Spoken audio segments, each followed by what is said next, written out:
Hello everyone, welcome back.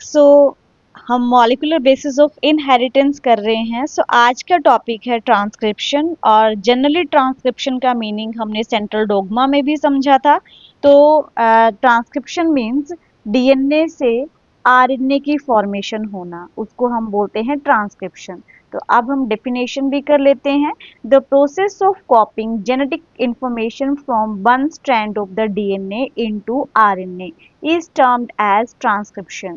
Means आप देख सकते हैं कि ये डीएनए का डबल स्ट्रैंड है। किसी एक स्ट्रैंड से, मान लो ये वाला स्ट्रैंड, इससे यहाँ पे आरएनए की फॉर्मेशन हुई, इसी को हम क्या बोलते हैं, ट्रांसक्रिप्शन। मीन्स ऐसा नहीं है कि ये वाला स्ट्रैंड ट्रांसक्रिप्शन नहीं करेगा, दोनों करते हैं बट अलग अलग टाइम पे। तो फर्स्टली हम यहाँ पे ट्रांसक्रिप्शन और इससे पहले रेप्लिकेशन हमने पढ़ा है, तो इनके बीच में क्या डिफरेंस रहता है हम पहले वो कर लेते हैं, फिर एनसीईआरटी की लाइंस में आते हैं। तो आप देखेंगे यहाँ पे रेप्लिकेशन में आपने क्या पढ़ा था कि डीएनए से आरएनए की फॉर्मेशन होना, उसे हम क्या बोलते हैं, रेप्लिकेशन। और ट्रांसक्रिप्शन क्या होता है, अभी पढ़ा हमने कि डीएनए से आरएनए की फॉर्मेशन होना।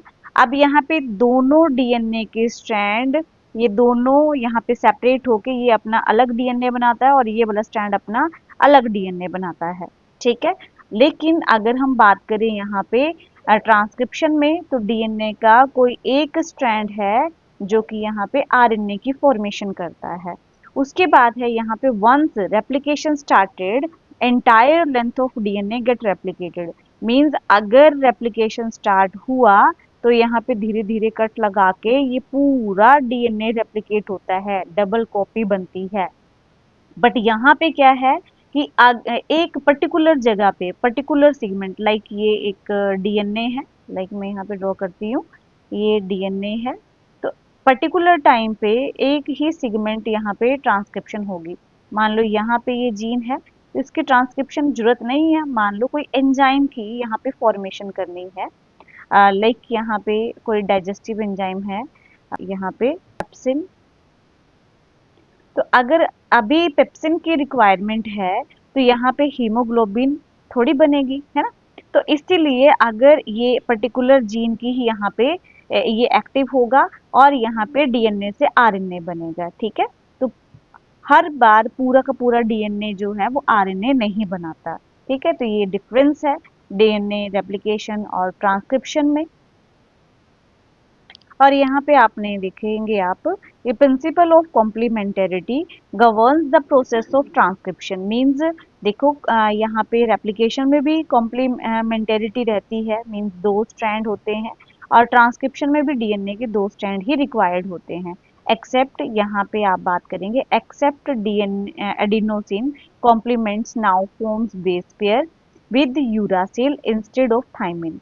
तो यहाँ पे आप देख सकते हैं, बोलते हैं यहाँ पे सेम बेस पेयर जो हैं कॉम्प्लीमेंट्री रहते हैं, बट यहाँ पे लाइक एडेनिन की बात करें तो आपने डीएनए में क्या पढ़ा था कि ये थाइमिन के साथ कॉम्प्लीमेंट्री होता है, बट यहाँ पे एडेनिन आरएनए में यूरासिल के साथ कॉम्प्लीमेंट्री होगा। यही डिफरेंस होता है डीएनए और आरएनए के बीच में। यहाँ पे आरएनए जब बनेगा तो वहाँ पे थाइमिन की जगह पे यूरासिल आ जाएगा। However, unlike in the process of replication, which one set in, the total DNA of an organism get duplicated। अभी मैंने बताया कि पूरा का पूरा इंटायर डीएनए की लेंथ की क्या होती है, यहाँ पर डुप्लीकेशन होती है। बट ट्रांसक्रिप्शन के केस में क्या होता है, डीएनए का दो सेगमेंट से जो एक पर्टिकुलर छोटा सा सेगमेंट है, ठीक है, ये पर्टिकुलर सेगमेंट है, उसी से आरएनए की कॉपी बनती है और एक ही स्ट्रैंड से बनती है। This necessitates defining the boundaries that would demarcate the region and the strand of DNA that would be transcribed। Means यहाँ पे पर्टिकुलर जगह पे डिमार्केशंस होती हैं कि यहीं से ही डीएनए की ट्रांसक्रिप्शन होगी और यहाँ पे आरएनए बनेगा। तो और पर्टिकुलर स्ट्रैंड जो है डीएनए का वही ट्रांसक्राइब होता है, पूरा का पूरे डीएनए लेंथ जो है वो ट्रांसक्रिप्शन नहीं करता। Why would the both the strands are not copied during the transcription has the simple answer।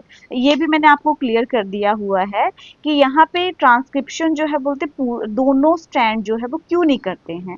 Means अगर ये भी आरएनए बना दे और ये भी आरएनए बना दे तो क्या होगा, ये आरएनए लाइक ये बाहर आ गया तो एक दूसरे के साथ ये कॉम्प्लीमेंट्री हो जाएंगे, और कॉम्प्लीमेंट्री हो गए तो ये किसी भी प्रोटीन को ये कोड नहीं करेंगे। तो यही मेन रीजन है यहाँ पे। तो ये सारा यहाँ पे दिया हुआ है सेम चीज। तो यहाँ पे जो है ये पर्टिकुलर प्रोटीन को कोड नहीं कर सकते, ठीक है, इस पैराग्राफ में दिया हुआ है। उसके बाद है complement the genetic complicate the genetic information transfer machinery. तो ये कॉम्प्लिकेशंस बढ़ जाएंगी और प्रोटीन यहाँ पे फॉर्मेशन नहीं होगी प्रोटीन की। उसके बाद second, the two RNA molecules if produce simultaneously, वही हमने बात करी, would form a double standard RNA and this would prevent the RNA translated into proteins. The exercise of transcription would become a futile one. कि means ये waste हो जाएगी। Futile का मतलब होता है ये प्रोसेस क्या हो जाएगी, वेस्ट हो जाएगी, ठीक है। तो इसीलिए ट्रांसक्रिप्शन में एक टाइम पे एक टेम्पलेट स्ट्रैंड जो है वो ट्रांसक्रिप्शन करेगा और ये आरएनए बनाएगा, और ताकि ये आगे फर्दर प्रोटीन बना सके, ठीक है, ट्रांसलेशन हो सके। मेन पर्पस यही है ट्रांसक्रिप्शन का कि प्रोटीन बनाना।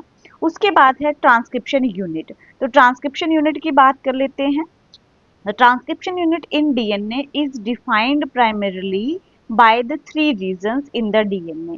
इसका क्या मतलब है, लाइक ये है जीन जिसकी ट्रांसक्रिप्शन होनी है, तो इसके पास यहाँ पे प्रमोटर होता है और प्रमोटर हमेशा 3 प्राइम पे ही अटैच होता है। तो हमने यहीं से ही पता लगाना है कि 3 प्राइम में प्रमोटर है तो मीन्स टेम्पलेट स्ट्रैंड यही होगा और यहीं पे ही ट्रांसक्रिप्शन होगा। तो मीन्स 5 प्राइम ये होगा और टर्मिनेटर यहाँ पे 5 प्राइम एंड पे अटैच होता है। और इसका दूसरे स्ट्रैंड की बात करते हैं कॉम्प्लीमेंट्री स्ट्रैंड की, तो ये आ जाएगा 5 प्राइम टू 3 प्राइम। तो यहाँ पे आ गया प्रमोटर, ये आ गया यहाँ पे टर्मिनेटर, और यहाँ पे ये आ गया स्ट्रक्चरल जीन। तो इसको हम पूरे को क्या बोलेंगे, ट्रांसक्रिप्शनल यूनिट। ट्रांसक्रिप्शनल यूनिट, ठीक है।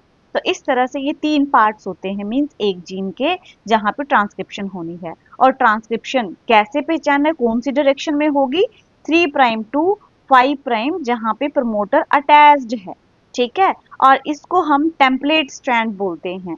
ये है टेम्पलेट स्ट्रैंड और इसको बोलते हैं नॉन टेम्पलेट स्ट्रैंड। अब ये वाला स्ट्रैंड जो है, ये स्ट्रैंड क्या हो गया, गुस्सा हो गया कि भाई ये काम भी यही कर रहा है और इतना अच्छा नाम भी इसको दे दिया और मेरा नाम दे दिया नॉन टेम्पलेट स्ट्रैंड। तो इसको जो है खुश करने के लिए यहाँ पे क्या इसको नाम दे दिया जाएगा, इसको नाम दिया जाएगा यहाँ पे कोडिंग स्ट्रैंड। इसको बोल देंगे कोडिंग स्ट्रैंड। बट ये कोडिंग कुछ नहीं कर रहा, और इसको बोल देंगे नॉन कोडिंग स्ट्रैंड। तो इसको याद रखना है आपने, ये बहुत इंपॉर्टेंट है पॉइंट। तो मैं रिपीट कर रही हूँ, ये आ गया टेम्पलेट स्ट्रैंड और इसको हम बोलेंगे नॉन टेम्पलेट स्ट्रैंड। तो नॉन टेम्पलेट स्ट्रैंड ये वाला गुस्सा हो गया कि मुझे एक तो नाम भी ऐसे ही दे दिया और मुझे काम भी कोई नहीं दिया। तो इसको खुश करने के लिए इसको क्या नाम दे दिया, कोडिंग स्ट्रैंड। और इसको क्या दे दिया, नॉन कोडिंग स्ट्रैंड। ये भाई याद रखने का ट्रिक बता रही हूँ मैं, ठीक है। तो इस तरह से आपने इसको याद रखना है कि जो आरएनए बनाएगा उसको हम बोलेंगे टेम्पलेट स्ट्रैंड या non coding strand. Clear? There is a convention in defining the two strands of DNA in structural gene of the transcription unit। ये DNA के 2 strands की बात करते हैं यहाँ पे। Since the two strands have opposite polarity, तो यहाँ पे आप देख सकते हैं NCERT का डायग्राम है। जैसे यहाँ पे polarity 3 प्राइम टू 5 प्राइम है, तो दूसरे की यहाँ पे दूसरे स्ट्रैंड की 5 प्राइम टू 3 प्राइम है, जो कि DNA में भी आप देखते हैं। उसके बाद है यहाँ पे and the DNA dependent RNA polymerase. यहाँ पे जो एंजाइम यूज होगा, जैसे आपने डीएनए में क्या यूज किया था, डीएनए को देख के डीएनए बनाना था, तो इसलिए उसको क्या बोला था, डीएनए डिपेंडेंट डीएनए पॉलीमरेज, ठीक है। अब यहाँ पे क्या करना है, हमने डीएनए को देख के क्या बनाना है, हमने आरएनए बनाना है। तो इसको क्या बोलेंगे, DNA dependent RNA polymerase, means DNA को देख के आरएनए बनाना है, तो इसलिए इसको बोला है DNA dependent RNA polymerase. Also catalyze the polymerization in only one direction, और मीन्स ये देखेंगे आप यहाँ पे डायग्राम की हेल्प से, जैसे यहाँ पे मैंने अभी बताया आपको कि 3 प्राइम पे प्रमोटर लगा है, तो इसी डायरेक्शन को हम क्या मानेंगे, टेम्पलेट स्ट्रैंड 3 to 5 प्राइम। अब यहाँ पे जो आरएनए बनेगा उसकी पोलैरिटी क्या रहेगी, 5 प्राइम टू 3 प्राइम। तो बस यहाँ पे यही बात करी हुई है कि 5 prime to 3 prime only in one direction, 5 prime to 3 prime, the strand that has the polarity 3 prime to 5 prime act as a template। ये तो हमने कर लिया कि 3 prime to 5 prime क्या है, टेम्पलेट स्ट्रैंड है, जिसको हम नॉन कोडिंग स्ट्रैंड भी बोल सकते हैं, और इसी को ही हम टेम्पलेट स्ट्रैंड बोलते हैं। Other strand which has the polarity 5 prime to 3 prime and the sequence same as RNA, means यहाँ पे ये जो आप देख रहे हैं 5 प्राइम टू 3 प्राइम, इसका सेम, ये जैसा ये आरएनए बनेगा सेम इसका सीक्वेंस भी सेम रहेगा। बस यहाँ पे क्या देखना है आपने, जो यहाँ पे अगर यहाँ पे लाइक थायमिन है तो थायमिन की जगह पे यहाँ पे क्या होगा, यूरासिल, बस यही डिफरेंस होगा। अदरवाइज ये वाला स्ट्रैंड जो बना है, पूरा नया स्ट्रैंड जो बना आरएनए का, वो डीएनए के नॉन को ये जो नॉन टेम्पलेट स्ट्रैंड है या कोडिंग स्ट्रैंड है इसके बिल्कुल सेम होगा। उसके बाद है नेक्स्ट, यहाँ पे बात करते हैं strangely this strand which does not code for anything is referred to as coding strand. All the reference point while defining a transcription unit is made with the coding strand, and to explain the point hypothetical sequence from the transcription unit is represented below। तो अब ये क्या है, template strand, और इसको बोलेंगे non template strand, इसको बोलेंगे हम नॉन कोडिंग स्ट्रैंड, याद करने का ट्रिक मैंने बता दिया है, और इसको हम बोलेंगे कोडिंग स्ट्रैंड। अदरवाइज ये कोई कुछ भी कोडिंग भी नहीं कर रहा है ये, ठीक है। तो अब देखेंगे यहाँ पे ये एडेनिन है तो थायमिन, थायमिन की जगह एडेनिन, गुआनिन की जगह साइटोसिन, इसी तरह से ही ये कॉम्प्लीमेंटेरिटी यहाँ पे रहेगी। तो ये आ गया हमारा जीन जहाँ पे ट्रांसक्रिप्शन हो रही है। तो यहाँ पे अब आप देखेंगे, देखो 3 प्राइम से क्या होगा, ट्रांसक्रिप्शन स्टार्ट होगा, तो यहाँ से ट्रांसक्रिप्शन स्टार्ट होगा प्रमोटर से, बट इसकी इस आरएनए की यहाँ पे इस डीएनए की ट्रांसक्रिप्शन नहीं होगी। मींस ट्रांसक्रिप्शन कहाँ से स्टार्ट होगी, यहाँ से, तो जो आरएनए की लेंथ होगी वो यहाँ तक रहेगी, ठीक है, यहाँ तक। मींस प्रमोटर जो है ये ट्रांसक्राइब नहीं होता, डीएनए का जो पार्ट है इसकी ट्रांसक्रिप्शन नहीं होती, लेकिन टर्मिनेटर की यहाँ पे क्या है, ट्रांसक्रिप्शन हो जाती है। तो यहाँ पे ये 3 पार्ट हैं एक जीन के, क्या क्या, प्रमोटर, स्ट्रक्चरल जीन और टर्मिनेटर, ठीक है, जिसकी ट्रांसक्रिप्शन होनी है, इसी को ही ट्रांसक्रिप्शनल यूनिट बोलते हैं। Then promoter and the terminator flank the structural gene. Flank का मतलब क्या है कि लाइक ये आपने अभी पढ़ा, यहाँ पे प्रमोटर है, यहाँ पे टर्मिनेटर है, तो मीन स्ट्रक्चरल जीन के यहाँ पे ये दोनों क्या है, टांग दिए हैं एक तरह से। फ्लैंक का मतलब होता है टांग देना, तो एक एंड में क्या है प्रमोटर, दूसरे एंड में क्या है टर्मिनेटर, स्ट्रक्चरल जीन के। In the transcription unit, the promoter is said to be located towards the 5 prime and upstream of the structural gene। देखो आप अभी पढ़ चुके हैं कि जीन क्या है, तो आप यहाँ पे देखेंगे लाइक अभी जो हमने पढ़ा मैं रिपीट कर रही हूँ। यहाँ पे ये आ गया प्रमोटर, यहाँ पे आ गया ये टर्मिनेटर, ठीक है, मैं इसको शॉर्ट में लिख रही हूँ। अब यहाँ पे मैंने आपको क्या बताया कि ये 3 प्राइम टू 5 प्राइम है और ये 5 प्राइम टू 3 प्राइम है। अब यहाँ पे एनसीईआरटी की लाइन क्या बोल रही है कि हमने देखो काम तो ये कर रहा है, इसको हम टेम्पलेट स्ट्रैंड बोल रहे हैं, काम ये वाला स्ट्रैंड कर रहा है, और प्रमोटर भी 3 प्राइम एंड पे अटैच्ड है, बट हमने बात किसके रेफरेंस में करनी है, हमने कोडिंग स्ट्रैंड के रेफरेंस में बात करनी है कि प्रमोटर जो है वो 5 प्राइम एंड के कोडिंग स्ट्रैंड के एंड पे लगा हुआ है, ठीक है, कोडिंग स्ट्रैंड के 5 प्राइम पे प्रमोटर अटैच्ड है, ठीक है, यही बात करनी है आपने। उसके बाद है structure, it is the DNA sequence that provide the binding site for RNA polymerase. अब प्रमोटर ही एक ऐसी जगह है जहाँ पे यहाँ पे आरएनए पॉलीमरेज ने अटैच होना है, and it is the presence of promoter in a transcription unit that also defines the template and coding strand। अब यहाँ पे प्रमोटर के बेसिस पे ही हम फाइंड आउट कर सकते हैं कि कौन सा टेम्पलेट स्ट्रैंड है और कौन सा कोडिंग स्ट्रैंड है बाय स्विचिंग। अब मैंने आपको क्लियर कर दिया है कि ऐसे तो 3 प्राइम पे प्रमोटर अटैच्ड है, बट हमने अगर कोडिंग स्ट्रैंड के बेसिस पे बात करें तो वो 5 प्राइम की बात करेंगे, डायरेक्शन 5 प्राइम रहेगी। By switching its position with terminator, the definition of coding and template stand could be reversed. तो अब यहाँ पे कोडिंग और टेम्पलेट स्टैंड की डायरेक्शन जो वो क्या होगी, रिवर्स होगी। यहाँ पे अब देखिए जैसे कि यहाँ पे बात करते हैं टर्मिनेटर यहाँ पे टेम्पलेट स्टैंड के क्या है 5 प्राइम पे, बट अगर हम कोडिंग स्टैंड के रेफरेंस पे बात करते हैं तो यहाँ पे टर्मिनेटर 3 प्राइम एंड पे अटैच्ड है। The terminator is located towards the 3 prime and down stream, ठीक है, of the coding strand and it usually defines the end of the process of transcription। means यहाँ से terminator जो है यहाँ पे ही transcription का end होना है। there are additional regulatory sequences that may be present further upstream and downstream to the promoter। तो यहाँ पे ये सारा आपने कर लिया, तो ये कुछ एडिशनल रेगुलेटरी सीक्वेंसेस हैं जो कि अपस्ट्रीम और डाउनस्ट्रीम प्रमोटर के ये अटैच्ड हैं। Some of the properties of these sequences shall be discussed while dealing with the regulation of gene expression. तो आगे हम जीन एक्सप्रेशन किस तरह से होता है, इसकी रेगुलेशन कैसे रहती है, वो हम आगे कंटिन्यू करेंगे। नेक्स्ट है transcription unit and the gene. Gene is defined as the functional unit of inheritance.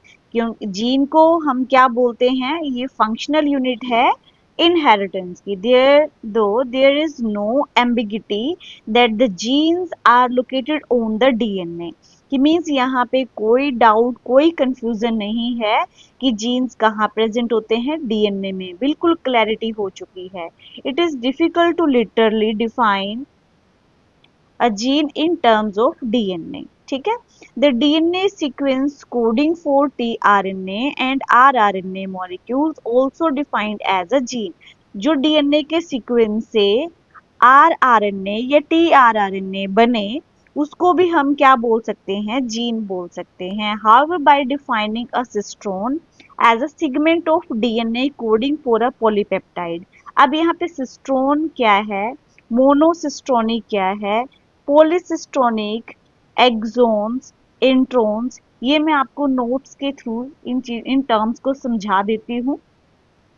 आप देखेंगे यहाँ पे प्रोकैरियोट्स में पॉलीसिस्ट्रोनिक जीन देखने को मिलता है और यूकैरियोट्स में मोनोसिस्ट्रोनिक जीन देखने को मिलता है। इसका मीनिंग भी मैं बताती हूँ, बट ये क्लैरिटी होनी चाहिए कि यूकैरियोट्स में मोनोसिस्ट्रोनिक जीन और प्रोकैरियोट्स में पॉलीसिस्ट्रोनिक जीन प्रेजेंट होता है।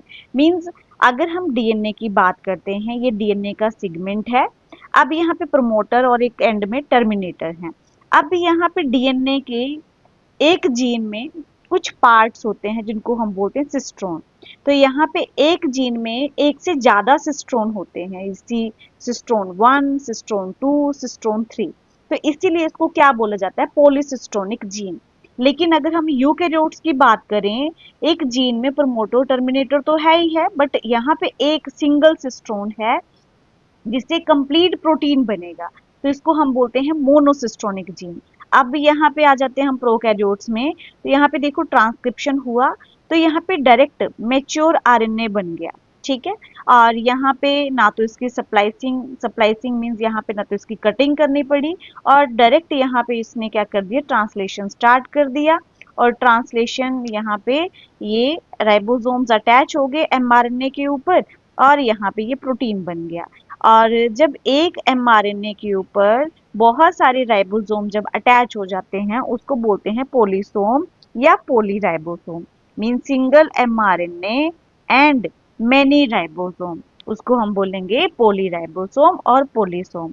बट आप ये देख सकते हैं कि यहाँ पे 3 टाइप्स की यूनिट्स बनी, प्रोटीन्स बनी। तो इसी तरह की जीन जो 3 तरह के प्रोटीन्स बना रहा है इसको बोलते हैं पॉलीसिस्ट्रोनिक जीन। अब हम आ जाते हैं यूकैरियोट्स में। जैसे आपने देखा ये डीएनए जो कि मोनोसिस्ट्रोनिक है, इसने ट्रांसक्रिप्शन किया और यहाँ पे मैच्योर आरएनए नहीं बनता, एमआरएनए नहीं बनता, डायरेक्ट यहाँ पे पहले बनता है एचएनआरएनए। और फिर यहाँ पे जैसे कि कुछ सीक्वेंसेस होते हैं, लाइक ये इंट्रोन्स हैं, आई से मैंने डिनोट करा है डार्क ब्लू कलर से। तो ये इंट्रोन्स एक्चुअली इंटरप्टिंग सीक्वेंसेस होते हैं ये mRNA के लाइक ये mRNA भी पूरी तरह से अभी नहीं बना है, इसको hRNA बोलेंगे। और इसमें इंटरप्टिंग सीक्वेंसेस हैं, इंट्रोन्स बोलेंगे इनको। और एक्सोन जो कि कोडिंग सीक्वेंस है, जो कि एक्सप्रेसिंग सीक्वेंस है, और ये हमारे काम की चीज है, लेकिन इंट्रोन्स हमारे काम की चीज नहीं है। तो hNRNA से इंट्रोन्स को हटाना, कट करना जरूरी है। तो यहाँ पे hNRNA में एक्चुअली पोस्ट ट्रांसक्रिप्शनल चेंजेस होते हैं, इसको हम डिटेल में पढ़ेंगे आगे। तो यहाँ पे ये कैपिंग होता है, टेलिंग होता है, और इन इंट्रोन्स की यहाँ पे स्प्लाइसिंग होती है। इन इंट्रोन्स को यहाँ से कट कर दिया जाता है, और एक्सोन्स जो बच गए इनको यहाँ पे फिर से जोड़ा जाता है, और ये कंप्लीट एक सीक्वेंस बन गया, एक्सप्रेसिंग सीक्वेंस। अब इसको बोलेंगे हम mRNA। फिर mRNA से यहाँ पे प्रोटीन की फॉर्मेशन होती है, और यहाँ पे सिंगल टाइप प्रोटीन ही बनती है। तो इसी को ही बोलते हैं हम कि एक डीएनए से एक कंप्लीट प्रोटीन बन रही है, और इसी को ही बोलेंगे मोनोसिस्टोनिक जीन। क्लियर? तो अब हम थ्योरी पे आते हैं एनसीईआरटी की। DNA sequences coding for tRNA mRNA molecule defining a gene, ये हमने कर लिया। Defining a cistron as a segment of DNA coding for polypeptide, the structural gene in a transcription unit could be set as monocystonic, mostly in eukaryotes. Eukaryotes में structural gene को हम monocistronic बोलेंगे, और prokaryotes में इसको पॉलीसिस्टोनिक। And in eukaryotes the monocistronic structural genes have interrupted coding sequences, जो मैंने अभी बताया आपको, जिनको हम क्या बोलते हैं, introns. The genes in eukaryotes are split, तो ये स्प्लिट हो जाते हैं, और कोडिंग सीक्वेंसेस जो एक्सप्रेस्ड सीक्वेंसेस जिनको हम एक्सोन्स बोलते हैं, और ये इंपॉर्टेंट सीक्वेंस है। सेड टू बी दो sequences that appear in mature processed RNA, जो कि क्योंकि इंट्रोन्स को हमने कट कर दिया तो सिर्फ एक्सोन्स ही अपीयर होंगे। Exons are interrupted by introns, जो डीएनए के पार्ट की उनको बोलेंगे हम, एक जीन के पार्ट की जो इसकी रिक्वायरमेंट नहीं है उसको बोलेंगे हम इंट्रोन्स या non coding part. Introns or intervening sequences do not appear in mature or processed RNA, means जब completely hNRNA से mRNA की फॉर्मेशन हुई तो यहाँ पे आपको इंट्रोन्स नहीं देखने को मिलेंगे। ठीक है, ये mRNA आ गया और ये hNRNA, यहाँ पे इंट्रोन्स थे बट यहाँ पे नहीं है। तो the split gene arrangement further complicates the definition of the gene in terms of DNA, but ये बिल्कुल क्लैरिटी हो चुकी है तो कॉम्प्लिकेशन की तो बात ही नहीं बनती। The inheritance of character is also affected by a promoter and regulatory sequences of the structural gene. तो यहाँ पे promoter और regulatory sequences का भी इस पे बहुत ज़्यादा अफेक्ट रहता है।